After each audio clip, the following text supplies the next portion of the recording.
So, starting with introducing myself, I my background is, well, I have a long story. I kind of changed career a few times, but like at the moment, I'm a writer, and I also have worked with copywriting for many, many years. But like how it started with me, and especially like as we go into email marketing, is that I was writing since I was very young. I always wanted to be a writer, but it wasn't really seen as a proper career. So I went into design and I actually worked with kitchen design, had my company in the UK, and I had a few other companies as well. I had an e-commerce company. I also used to sell handmade jewelry on Etsy. So then I learned so much about marketing in a very short amount of time because obviously I wanted to make those business succeed as well. And then about 10 years ago, I started looking into freelance writing and doing copywriting. And then is when I learned a lot about all the different types of writing, social media as well, and email marketing, which is like a huge thing. And then nowadays, over the last few years, I've been working with a lot of clients. Like I do also social media, I do um, sales pages, I do like all kinds of like copywriting. But the one thing that I absolutely love and we can create like huge results is email marketing because that's like if it like you said earlier, if done well, it can work incredibly. And even like so I had my book launched in July. It's called Truly Connected, isn't it? It's actually about how to create those authentic connections, especially for coaches, entrepreneurs, therapists, because like that's what I was happening with my writing as I started sharing it online on social media and like sharing in that authentic way. I was creating those connections straight away. So I used to get messages from people saying, I really connected with you, wrote, how can I work with you? Or like they would be asking me how they could write that way so that they could create those connections with people so that they kind of feel like they know you straight away and they want to work with you. And that's where the book came from, because then for you to actually be able to do that, you would need to go in your own journey around like a fear of being seen and connecting with what you want to be shared, what you want to share, how you're going to show up online. And then I go through like storytelling as well, which is huge because people really connect with stories, and I feel that that's becoming even more important now with AI. And I have nothing against AI. I think it can work really well when you work with like when you put the two things together, but it's just that people now they're really craving those kind of like real human connections, and they can happen really easily with storytelling, with you really sharing who you are in an authentic way. So yeah, so that's kind of my background. And with email marketing, there's a lot changing as well. There's like, in the past, it would be something that you put a little banner in your website, or you put like a little post on social media and you say, sign up to my newsletter, and people would just go there, put their email and sign up. It's not like that anymore. That doesn't work because it's just like because of like how much noise there is out there, people are very reluctant to actually give their emails because like if you really think about it, especially like we talked a lot about social media, and like some people are on Facebook, some people are on Instagram, some people on LinkedIn, some people I know of them, some people on TikTok, but like pretty much every person in the world has an email. So that is already something that makes it quite special because it's like everyone has an email address. There's like maybe there's some people that won't have, but obviously they're not going to be your ideal clients. Everyone that is like has any sort of online presence, the first thing they have is an email. So that's like it already removes all that kind of like barrier around where I'm going to be, or because that's like something that everyone has. So it's like a huge, like you can really reach pretty much anyone. And then the other thing with email marketing is that like is a really easy way to create deeper connections with people and build trust. First, because like when you use social media, especially if you're creating, for example, Instagram, you're looking at reels, you're looking at posts, you literally normally have 3 seconds to grab someone's attention because they're just going to scroll to the next one. So, and you literally have like millions of people competing for the attention of that one person. But when you're doing email marketing, when they open your email, so the first thing for you to, and we're going to go through this, but one of the most important things to work on is first your subject line and your preview text, because that's like, and you pretty much have to spend the same amount of time you spend on writing the email on actually getting your subject line and your preview text right. Because it's just like that's the thing that's going to get people to open your email. And there's no point you writing a great email if they're not going to open it. So it's just like, so that's like the first thing that you need to really think about. But once they open it, you got the attention. And you got like, there's nothing else popping up in there. It's literally just your words and whatever you're sharing with them in that moment. So that's why like already is a much different kind of attention that people put into their emails than they would put in social media. Most people go to social media because they want to be distracted. They want to like have a moment to not think about anything. They like a lot of people go to social media, they're not thinking about buying a service, they're not thinking. And even like if you think, I know there's quite a few people here that are coaches, it's just like it's very unlikely that someone is going to see your post for the first time or your reel and they're going to be, I want to work with this person. They're going to click and they're going to buy some services because it's just not the nature, like not the mindset that people have when they are in social media. But if they're on their emails, quite often they in a bit different kind of mindset because they're kind of like looking at their business emails, they're looking at things they need to solve, and they're looking like they kind of like more connected to problems they have and they're looking for solutions. So yeah, I hope that that makes some sense. So, and so I'm just looking at my notes. I don't want to make sure that I don't miss anything. And then, yeah, so the next question will be how can you grow your email list today? And it's really about creating trust. So there's a lot of different strategies you can use. Some that I use with my clients that work really well, and there's a bit of a mix with social media and emails, because basically what you want to do, you want to bring them from social media to your email list.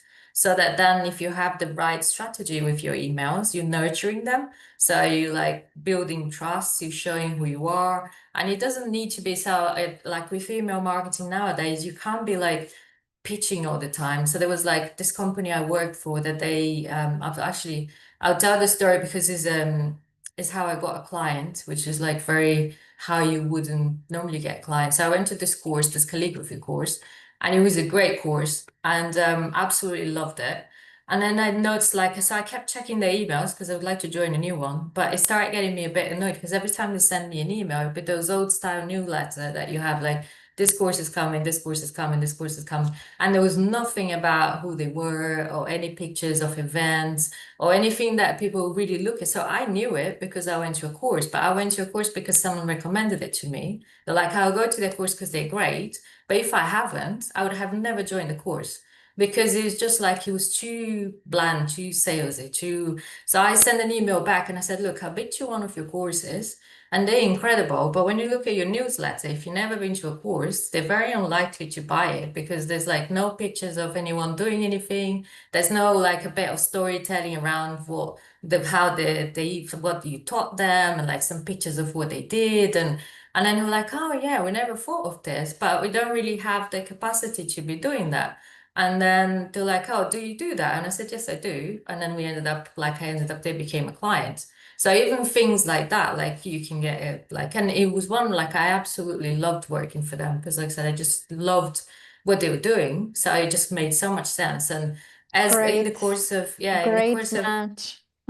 yeah, exactly. So it's like even I things love like that. that, you can just kind of like sometimes be helpful and then you get a client from it. So like when you look at your email marketing, you're thinking like that as well. You're thinking of like, first you have in mind your ideal client. And quite often I like to imagine them as your best friend. You know, you're talking to your best friend. They're going through the problem that you solve. What would you say to them? And that's how you write your emails. Because especially like, again, I'm kind of like focusing on like coaches and people that are doing those services for people with companies is a little bit different, but then even if you look at the bigger brands, that's what they're doing. Even in social media, you look there like sharing stories of people, they kind of like making people feel like how they would feel when they're using their product or how would their product kind of like go into their lives. And so you're kind of like wanting to make it as personal as you can and really have in mind like your ideal client and you're writing to them. What do they need to know today? And there's a lot of nurturing that you do in emails, and people really cannot feel that you're pitching all the time. Because if they start feeling that, they're going to start popping your emails. So yes, obviously you're going to sell every once in a while. And I've seen like some of the people I work with that you can do things like, this email, I'm selling this course. If you're not interested in this, then you can not read this email. So you're kind of like being really upfront and honest.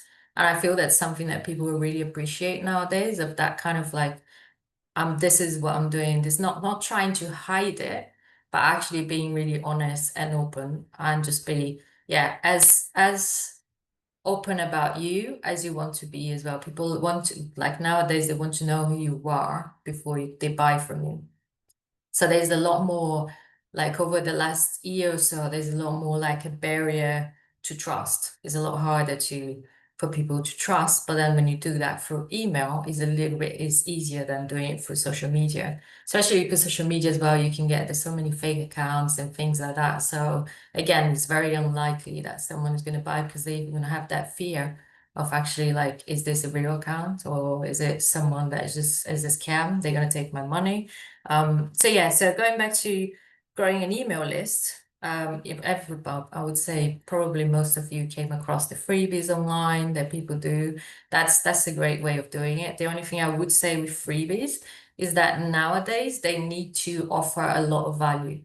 Like people are not signing up for freebies that are just like a one page, um, something that is really like doesn't offer a lot of value. So you got to think about this is like, when you offer freebie, is your first meeting with a potential client, and you really want to, like, you want them to be impressed, that they're going to be, I want to know more from this person. And then, because if not, what would happen a lot is that someone will sign up to a freebie and then they won't subscribe straight away, because they'll be like, I was really disappointed with this freebie, because it's just like, it wasn't what I thought it was going to be. So like a lot of people think that because they're giving something for free, that it can be something not so valuable, when it's actually the opposite. You're kind of like, that is the biggest thing on gaining someone trust, is just like you need to impress them, like, first impression. That is the same with email marketing. So you kind of like, when you think about your freebie, and then also you have to really think about your freebie to be related to your offer. So you need to be offering, like doing something with your freebie that directly relates to whatever you're offering, because there's no point you doing a freebie about one thing and you're actually offering something completely different. So for example, one coach that I work with, that she teaches freelance writing. And the freebie that we done was around, how can you make 5K in 3 months? So how can you build your business to that? And then she offers one-to-one coaching for the people that actually want a closer, like working with her in a one-to-one basis, because anyone can do it, but doing it on your own is not that easy. So the freebie actually takes you through what you need to do.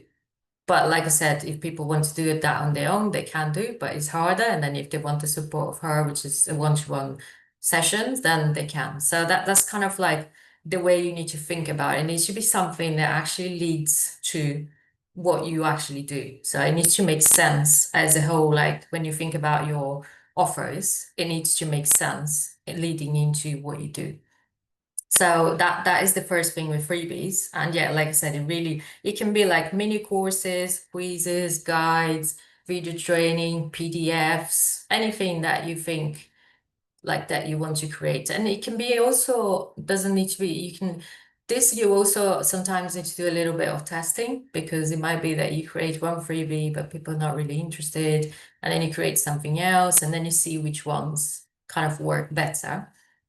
And then if you use social media to then get people into your email list. Well, you can do it two ways. You can do it through organic, or like I said, Instagram. Probably most people, I don't know if everyone heard of ManyChat. So a lot of people use that, which is something that you then comment a word, and you create this automation on ManyChat that they get a DM with the link to sign up. So that works really well when it's done well. And with I know there was a few people here saying about how much work it is with creating content. But again, you can do a lot of testing with this. There's some people that do really well with, you do like a B-roll, for example, of you working, and you work really well on the text that is going to go on that B-roll and some kind of like word for them to sign up to the freebie. So you offer in the freebie. So it's like your content is just kind of like a little clip of what they would get with the freebie, instead of like being hours and hours of creating content. Is something that you can do quite quickly and you're leading them into your email list. Or you can also do paid ads. So you can do something, but it doesn't need to be a huge budget for that as well. There's some people that can make it work really well with $5 a day, or so, and then you can kind of like see what works and you like get a little bit better with your audience and things like that. So there's some different ways of, or another thing that works quite well. I know people are talking here about Facebook, but Facebook groups. So you can do something that you join a Facebook group where your ideal audience will be. And then you just do like a post saying you're giving away this guide to whatever the guide is, comments in this post, and then the same thing, that's a way that you can actually get a lot of people to sign up to your freebie. And it works really well if you choose the right group. Again, you need to do a little bit of research around who is your ideal client, and then making sure that you find groups that would be of your ideal clients for that to work. Um,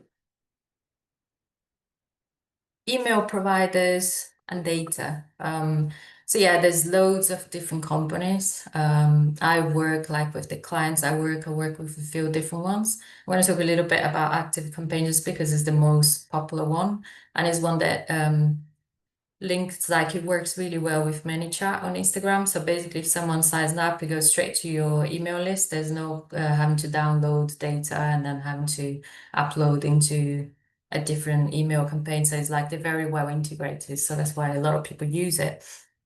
But also with email marketing, you have to be analyzing. So as you building it and you're growing it, you got to be analyzing your data. So you like look at the subject lines and then you look at things like what are the ones that people are opening the most, and then you try to work out why did they open them. And you look at the ones like in the emails, did they click the link that you put in the email or not? And then you look at your copy and you try and understand why didn't they click or why did they click? So that kind of like looking at data is really important because it's going to help you to understand your ideal client, and it's going to help you then to improve so that you create better campaigns and better emails.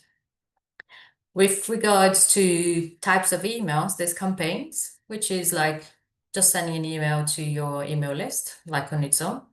There is automations, which is what you can create a welcome automation. You can create an automation, for example, for abandoned carts. If you have like some kind of e-commerce, so if someone put it in the shopping cart but they didn't buy it, you can create a little automation, maybe send a discount or something like that, that then they end up buying. And there's also then launch email. So if you're someone that is launching a product, then you're normally going to create something like a launching campaign, that you're creating some excitement before the launch, you're talking about the problems you solve, so that when it comes to launch day, you actually do really well with sales. So that is what I've done with my book, Truly Connected, and that's what it ended up being bestseller in the 3 categories it was listed, because I did this launch over way over 6 months, like of like talking to people about the book, talking about the process and this and the other. So you're kind of like building that excitement. And then when it comes to launch day, and then I offered the discount as well on launch day, and then it done really well. So that's like, but that is something like a more longer term that you gotta plan and then think about. And then obviously you also create a social media campaign around it, which I also had. But again, my social media was to get people into my email list. And then the email list was out where I was really nurturing people, where I was really talking about the book and then in a like deeper way. And social media was kind of more like an outboard, like of this is what the book is about. Do you want to know more? Then you can come into the list. And so yeah, that's kind of like, so you matching the level of attention that people put in those different kinds of ways of connecting with your clients. And then yeah, the other thing to think about is that emails also have an algorithm, even that most people don't realize that. But when you look at, for example, Gmail, when you have an email that goes into your, like in your promotions folder, it's because it has this algorithm that sends it there. So it's very useful when you do your emails, especially when you're building up and getting new people in your list, to do certain emails that you actually ask people to reply to you, because that then makes Google understand, or the other email providers understand, that you're not a spam, you're not someone that is, so it is like a real person. So you can ask people to, like, you write an email and at the end your CTA can just be like, reply and tell me what is going on right now. And one email I was going to talk about that is really it's quite well known, is the 9-word email. Don't know if anyone heard of it. But basically you send an email to your list, just whatever, obviously you have to adapt to your industry, but something like, what's the biggest problem? So you kind of like use their first name and you say, what's the biggest problem you're going through right now? So it literally looks like an email they got from a friend, and people are very likely to open that, and you're likely to get a lot of responses from that.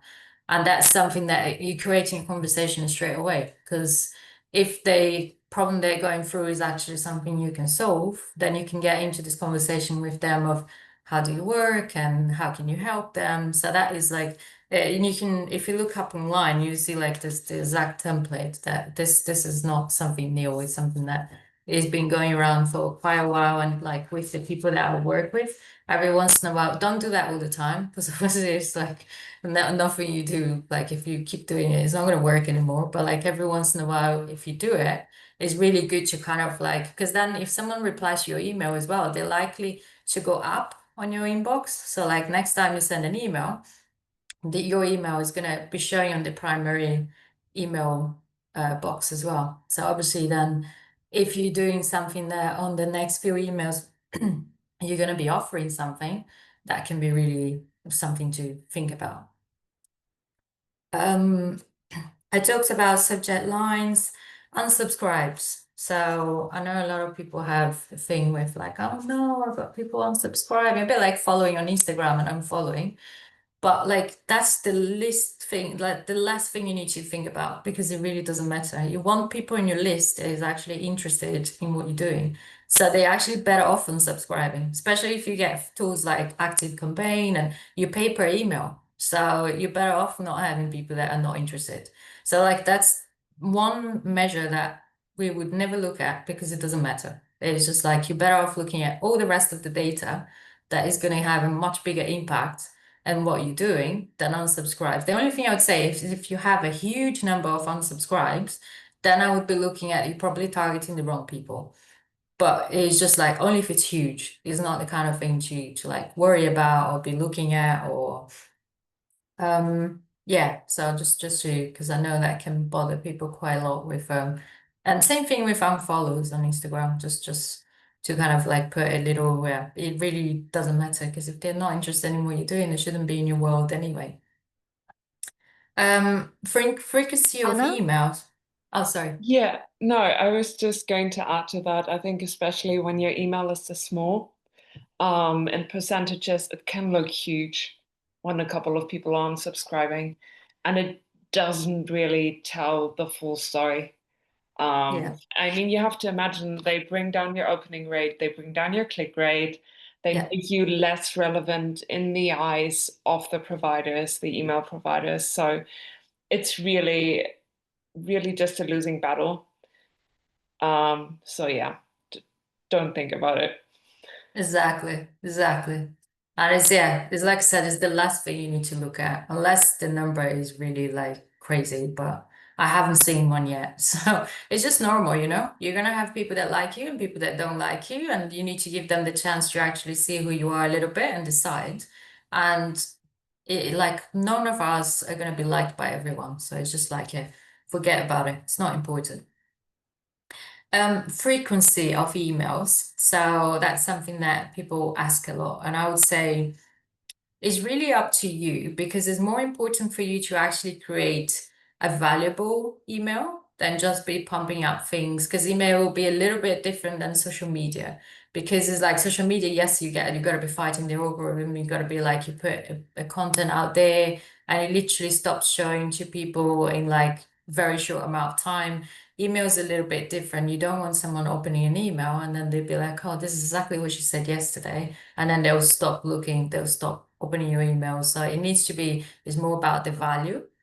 I would say ideally, obviously it depends on what you do. It depends, but you don't also want people to forget you. So kind of like doing once a month is not ideal. Is ideal would be a little bit more often than that, so people don't forget who you are. But even like there's quite a lot of talk at the moment.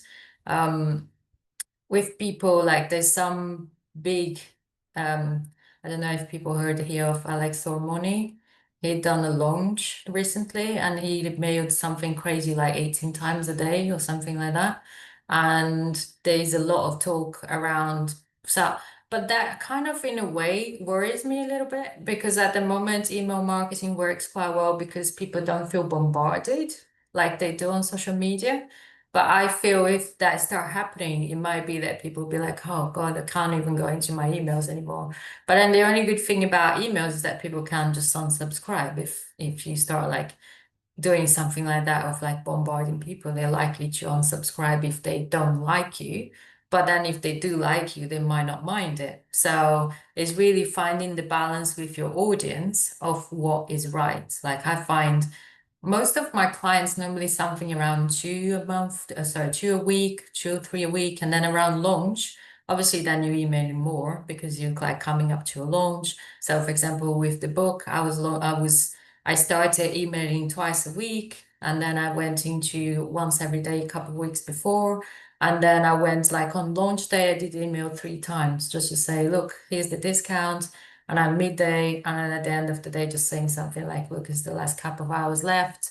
So yeah, so there's like a different rhythm depending what you're doing in your business at different times what you share on email. So like again, depends on your industry, but like what works quite well is stories, behind the scenes, things that you have learned recently to make like people really feel like they're getting to know you and to build that trust and to warm up your audience around whatever you're doing. And yeah, and then I was going to say around also another thing that is really important when you set up your emails is to actually check that it looks right on a mobile phone because that's something people forget. They quite often look at their desktop and they think, oh, it looks all right. And because like most people nowadays read their emails on a phone.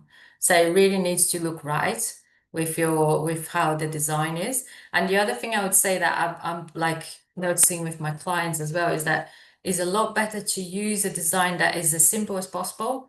You know, like templates, like people used to use those design templates and like because they wanted to look pretty. It's like people don't like they actually connect a lot better with an email that looks like you wrote, do you know when you write an email to your friend that is like that's the kind of like layout works a lot better than you actually and then putting some pictures, but like real pictures. I don't mean like stock images or things like that, but actually put a picture of you that like doing something so people can connect with your word with like what you do. And so yeah, that works a lot better than actually having those really pretty design emails. Yeah. And then yeah, again, just look at your data. Um, so that's kind of the notes that I had. And That's that's yeah, perfect because I would like to offer space for Q&As because I think that's the most valuable thing about being here live. yeah, absolutely. So we only have 10 minutes left now. So yeah, let's get to it. Claudia. Yes, thank you, Elaine, for all this information that is very valuable, at least for me. I would like to ask if there is some app or something to automate these emails, to program them, to keep your email list. Yeah, so active campaign app is the one that I was gonna show. Can I share the screen or? Yeah, you should be able to. Uh, okay. So oh, is it?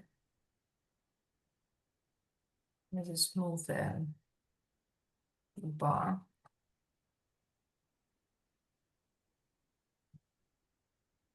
So I created a free trial account just because I didn't want to get into any of my clients' accounts, obviously for data and Mm-hmm.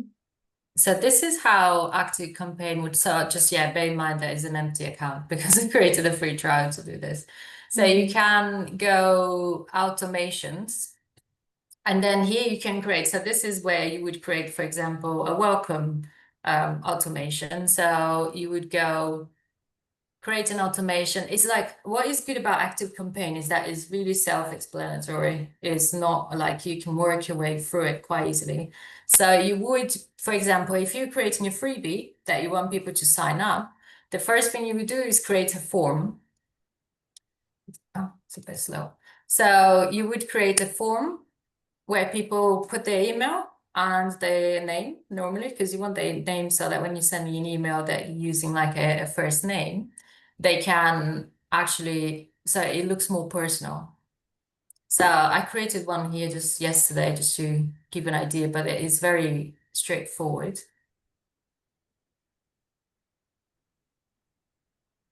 So yeah, they were just, obviously the colors are horrendous because that's what it must have to be. But yeah, so you got your name, your email, submit. So then that form would be like that email will get into your email list here, and then you would come to the automations, and then you would create an automation. Mhm. Sorry, it's very slow. I don't know if it's because the screen is sharing. Yeah, it happens to me as well when I share my screen. I'll on Zoom. explain it. So yeah, we'll see it opens, but basically you create an automation, and then an automation, what you need to do is like you select a trigger. So the trigger in this case would be someone filling in a form. Okay, so there would be like someone filling in a form. Then what I like to do is to actually create some kind of tag or label for them, so you know where they came from. So it would be something like freebie, you put the name of the freebie. So because then what it does when you go into your contacts, you can know who came from where, and it's a lot easier even if you want to create campaigns that actually target to specific people. So that's quite good if you offer 2 or 3 different services, and then you create, for example, one freebie that is related to each service. So you then create like target campaigns that can be more like is going to work better to different audiences. So you like that's something that's quite useful to do, especially as you grow. And then after that, you're gonna set up to send an email. And then that email will have the freebie. So yeah, just make sure that everything works with that, because the last thing you want is to put all that effort into getting someone to sign up to your list and then they can't even get the freebie. And then for those kind of emails that you're offering freebie, you're looking at a very high open rate. You're looking at least 50% of open rate for something like that. I would say ideally 70, because if someone is signing up to a freebie, they do want it. And I find that it works better. You know, some people sometimes do like delay the freebie. But I find it works better just send the freebie straight away, you know, like that's like even with me, if I signed up to a freebie, I actually want it straight away. I don't want to be waiting 10 minutes or an hour to get it. And then once they get the freebie, you create an automation that, for example, they get an email a day from tomorrow. And then you're kind of like talking to them a little bit more around what you do, if they have any questions around the freebie. So you're starting to create that kind of that connection with them. And then you can offer some kind of service that is related to it. You can offer a discount. That's something that a lot of people do. So there would be like, you offer the freebie and you say, you're enjoying the freebie, here's a discount for you to buy this product. And then you normally, I would say on those kind of automations, you're looking at least 3 emails, but you can even do longer than that, depending. And then you create, so for example, if you're doing a campaign, then it wouldn't be an automation, but you can set them up. So you come to emails, and then you create an email here and you actually schedule it. So you can literally have a schedule of emails for the whole month. If you wanted to, you can like schedule for months ahead. So if you're doing a launch like I was doing, I actually scheduled all the emails beforehand because I didn't want to be like having to do that every day. So I just scheduled everything, and then it was coming up on and that's especially helpful if you're doing, for example, a live session or something like that, then you can schedule them to be an hour before so that people get that email exactly at the right time. Yeah, with Active Campaign, they also have a WhatsApp option that I haven't used a lot. I don't have any clients that use it, but basically it's when you sign up to your webinar or something like that and you get a message on your phone or your WhatsApp, is a more expensive plan. So it's normally used by people that are a bit more that have a bit more to, well, have bigger lists. But yeah, in a very like short way of showing around. But like Active Campaign is really self-explanatory, and it's like if you look up online, there's so many emails, there's so many videos on YouTube if you get stuck, and they actually have a good help center as well. So I find from the ones I worked with is the most intuitive and the one that I find the easiest, even though I work with a lot of the other ones. But I just find there's better integration, is really clean look. So yeah. I wanted And to ask you, Elaine, in which ways Active Campaign, which is quite expensive, better than other more affordable or even free platforms such as Flowdesk or MailerLite? yeah, so it really like if you have a small list, you can use one of the free ones. It really depends on the tools that you want to use. And obviously bear in mind that if you're using a free version, you're likely to have the branding from that so for example, Flowdesk, or you're gonna have the branding from Flowdesk. If you're not bothered about it, then it doesn't make a difference. But yeah, just it really depends on the size of your email list, how much you want to grow, what kind of integrations you want to have, what kind of tools you think you want to use. So that's why I said like Active Campaign is good because it's very integrated with other things. So if you're doing something like ManyChat, then it's going to save you quite a lot of time because that's going straight into your contacts. You're not having to physically go download the emails, going to your email provider and upload them. But obviously, if you have someone helping you to do that, then it might not be the best option. So it really like with all these tools, and I would say that's pretty much with any tools, even like we're talking about AI here, is the same thing. It really depends on what you need. What tools do you need? What applies to your business? So that's why even when they asked me about which one to use, I said, okay, I'll go with this one because it's the easiest, but it doesn't mean it's the only one. It's like there's many out there, so you just need to look at your needs and see which one will be the best that works for you. Especially for a solo business owner that they are like ideally they're spending more time providing their service than doing marketing, ideally. Yeah. Or they don't want to learn a lot or have very complex like marketing strategy. Would Active Campaign be fitting for those people, or is it better that is someone who is more experienced handling it, Again, it depends especially on. because of the cost? Yeah, I think it depends on your budget. So for example, when I first started, my email list started a little bit by accident. It wasn't something I was intentionally starting, but I just started getting people asking me like, when is the book coming out? And this and the other. I said, you know what, I'm just gonna start creating a list. And when I first started, I was actually emailing from my email provider, and my one actually gives an option to schedule an email. So, and that's what I was doing. I literally had a Google Sheets with all the emails, and then I would just be getting those emails. There's an option on the email for you to actually paste the emails there without making the emails visible to other people, and that's quite important for data protection. But I was actually doing on my normal email provider. I wasn't even using a tool. I was only when it started growing a bit more and I wanted to have those automations that I started doing that. So that's another thing that you can do that doesn't necessarily involve having any cost if you have a very small list. And then it's just the work of you actually writing the email. And then, like I said, most email providers have an option that you can schedule that email to a certain time. It's just that you cannot create automations, but you can definitely schedule emails. Well, I have many more questions. We don't have more time. I'm feeling like I would like to invite you maybe to host a masterclass, something in more depth for email marketing, because it feels like we need more time. I don't know if anybody here has a question that really wants to ask and get answered today. Otherwise, probably we'll have Elaine in the upcoming months giving a masterclass because there's just so much. I just have like maybe one or two lines that I would like to add. Totally agree on the integrations. I always ask, what is your workflow right now?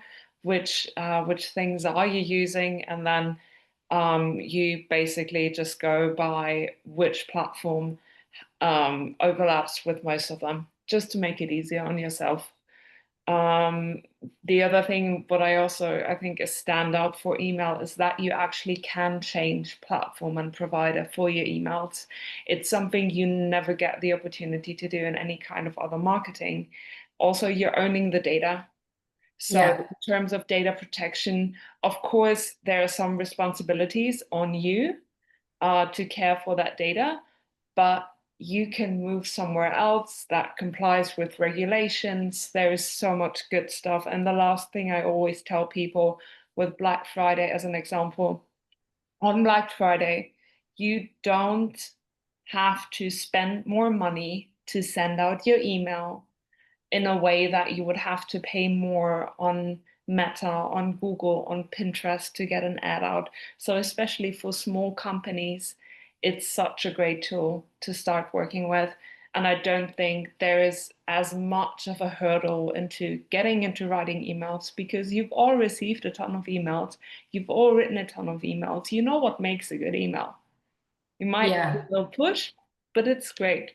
And then the last thing that I just added in the chat, when you design an email, also think about dark mode, Yeah. because that is also one of the ways people will see it, and you might not have that in mind when designing. But Yeah. I loved your thoughts, especially on the mind, like how people interact with emails as opposed to other platforms, what state of mind they're in. I think that's really interesting. Yeah, the one thing I actually had on my notes and I didn't say, so thank you because I forgot. But it's like I had this experience. I was locked out of my Facebook by a scammer, and it literally took me nearly a month to get access to it again. And that was actually one of the reasons why I started my email list, because I just thought I literally lost contact with like the 3,000 people that I had following me. And then it was then that's why I started it. So you got to look at your email list. That is the only asset that you actually own, because with Facebook, with Instagram, with any social media, they own your data, like if they decide, or if a scammer gets into your account, that's it. You lost the contact with all those people. So that's why it's so important to actually get people from your social media into your email list, because then you have a direct contact with them. So that's the other thing, yeah, I actually had on my notes and I forgot to say. So yeah, and it's incredibly important because I had the experience personally, and is really scary because like suddenly you can't even like talk to the people that are your ideal clients. And so yeah, that's like fundamental. So just have that in mind. And even for people that are like not so much coaches, but like if you're a business, if you ever think of selling your business, one of the first things they're gonna look at is actually your client base. And what's your client base? Is your emails. Great points. But yeah, happy to go back if yeah. Can you confirm if that's your LinkedIn? Just Sorry, let me have a look. Yeah, Oh, in the chat. Everybody feel free to share one point of contact, your Instagram yeah. account or your LinkedIn. So my Instagram is Elaine Martini 38. My email is hello@elainemartini.com. And everyone else, I'm giving you a few minutes to put your links, and then we can connect. Yeah, and feel free if you want to ask questions. I'm very happy to if you want to know a bit more, feel free. And like if you want me to come back and do something a little bit. It's like I struggled a little bit because when you said like half an hour, I was like, whoa, okay, email marketing, like you literally could talk for a whole day. But I just wanted to try and provide as much value as possible so that especially to start looking at email marketing with the value that it actually has. So, which I think is the fundamental part, is just changing their mindset, because a lot of people think about social media and they kind of leave it on the side. But it's something that is quite important to grow it as your business grow, because that is what your business actually is. Thank you so much, Elaine. I'm definitely gonna reach out to you.